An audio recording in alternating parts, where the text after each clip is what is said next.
armies of Mordor and on the slopes of Mount Doom.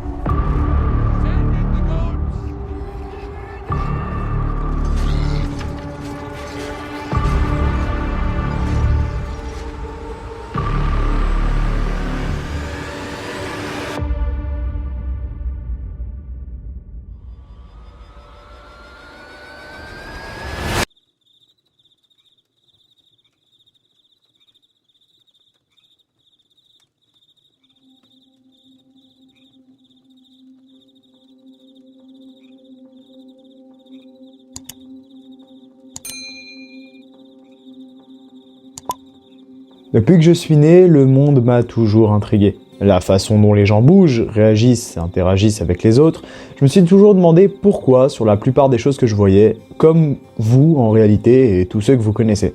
C'est comme ça que l'humain naît, curieux et en quête de savoir absolu, et c'est aussi en tant qu'humain qu'on abandonne une grande partie de cette quête de savoir à cause de réponses comme « tu comprendras plus tard » qui nous poussent à procrastiner tout en pensant que les réponses viendront d'elles-mêmes. Aujourd'hui, la curiosité est considérée comme totalement morte dans notre société, et beaucoup de parents plaignant sans espoir la triste réalité cherchent à remplacer ce bien perdu. Cependant, cette demande de savoir reste cachée en nous, et reste totalement ouverte au moindre titillement qu'elle peut recevoir. Et le meilleur moyen de la faire sortir de son trou, c'est de la replacer comme à ses débuts, dans l'inconnu. Ou pour faire plus simple, c'est de la faire renaître.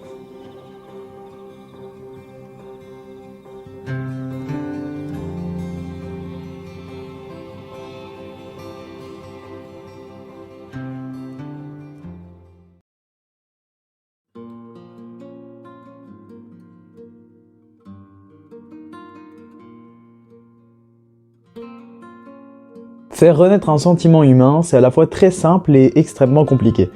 Dans l'idée, il suffit de ressortir la même action de quelqu'un ou de quelque chose pour avoir la même réaction en retour. Comme en chimie, un élément A et un élément B feront toujours le même résultat après leur mélange, si rien ne change entre-temps. Donc encore une fois, dans la même situation, une personne P réagira toujours de la même manière à un fait ou une action F. Et là, c'est le moment où vous avez envie de partir de la vidéo parce que vous n'arrivez pas à comprendre ce que je veux dire, ou du moins pas de manière logique. Et c'est plus que normal. C'est normal parce que P, la personne, ne peut pas ne pas changer. Si P est bel et bien un humain, alors il évolue. Et si P a évolué, il n'aura absolument pas la même réaction à F. La théorie est donc impossible, et la conclusion hâtive qu'on pourrait se donner avec cette petite réflexion, c'est qu'il est impossible de recréer un sentiment tel que celui-ci chez l'humain.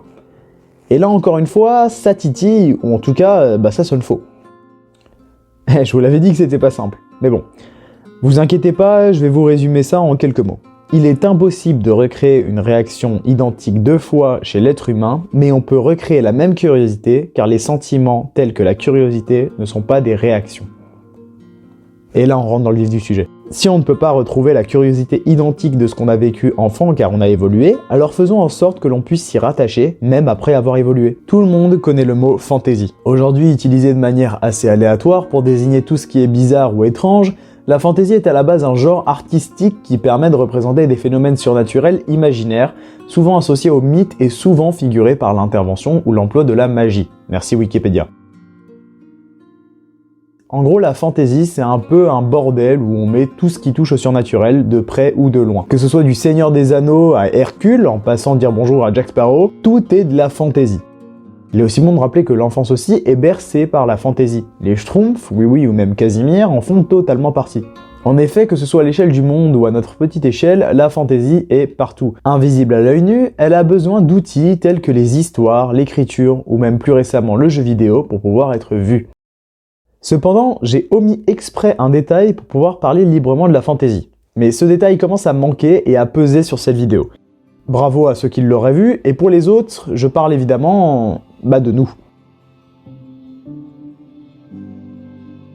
Depuis le début, je parle, comme dit précédemment, d'un humain dit P.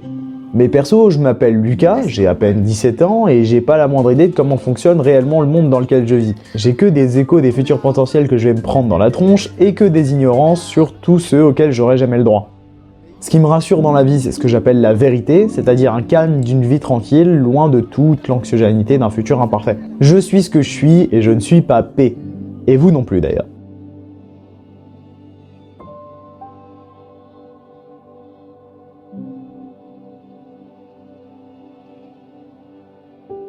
Si à l'instant même de notre naissance, les hommes naissent à peu près égaux, il suffit de moins d'une seconde pour que les différences plus que majeures apparaissent dans la vie de chacun. Chaque seconde que la vie fait, nous évoluons et nous nous façonnons à l'image de ce qui nous entoure et de ce que l'on vit. Nos différences nous font par ailleurs aimer des choses différentes, comme des styles de musique variant selon beaucoup de facteurs personnels. Notre attirance envers le genre de la fantasy est donc par ailleurs aussi affectée par ça. Cependant, comme dit précédemment, la fantasy est un genre extrêmement large. Des tonnes et des tonnes de sous-genres sont apparus au fil des siècles, mais un a toujours su se démarquer de manière différente à mon égard et à l'égard de beaucoup de personnes. La Heroic Fantasy. Inventée par Robert Edward Howard dans les années 1932-1933, la Heroic Fantasy est un sous-genre de la fantasy en général. Mettant principalement en scène des aventures remplies de magie et de féerie, la Heroic Fantasy a comme particularité de suivre l'aventure d'un personnage humanoïde dans une quête ou dans des combats plus étonnants les uns que les autres. La plupart du temps, on va retrouver un héros considéré comme banal à son départ. L'idée est simplement de pouvoir accrocher le lecteur au spectateur de manière à pouvoir le laisser s'identifier au personnage. Ce petit gars à moitié paumé va vivre dans la plupart du temps un élément déclencheur qui en général lui indiquera vaguement la fin de son aventure. Une prophétie annoncée par un sorcier, une guerre en préparation ou même un kidnapping de princesse bien cliché. Et c'est là que tout se met en corrélation. Comme dit depuis le début de la vidéo, faire revivre notre curiosité est notre but. Dans l'Heroic Fantasy, vous entrez dans un monde totalement différent du nôtre, avec des règles absolument différentes de ce qui existe chez nous. Et pourtant, beaucoup de similitudes se font sentir, l'humanité est présente et le personnage principal est souvent un personnage qui permet de s'identifier à lui. La hiérarchie est souvent similaire au passé humain ou à quelque chose déjà existant. De plus, le sous-genre étant basé sur l'évolution d'un personnage sans particularité à la base, il est extrêmement simple de suivre l'aventure du protagoniste. Tout en posant un sentiment de cohérence et de comparabilité avec le monde réel, la Heroic Fantasy crée un repère imaginaire et rassurant, bien qu'impossible grâce à l'imagination de ses créateurs. De plus, une fois habitué, il est facile de créer sa propre aventure en son sein, car bien que la fantasy soit plus que présente, les mêmes règles restent globalement établies. Qui ne s'est jamais imaginé partir à l'aventure avec Gandalf ou Bilbon Saquet? Qui n'a jamais rêvé d'assister à une engueulade entre un nain raciste et une elfe un peu nunuche? Enfin tout ça, c'est seulement si on connaît déjà la Heroic Fantasy.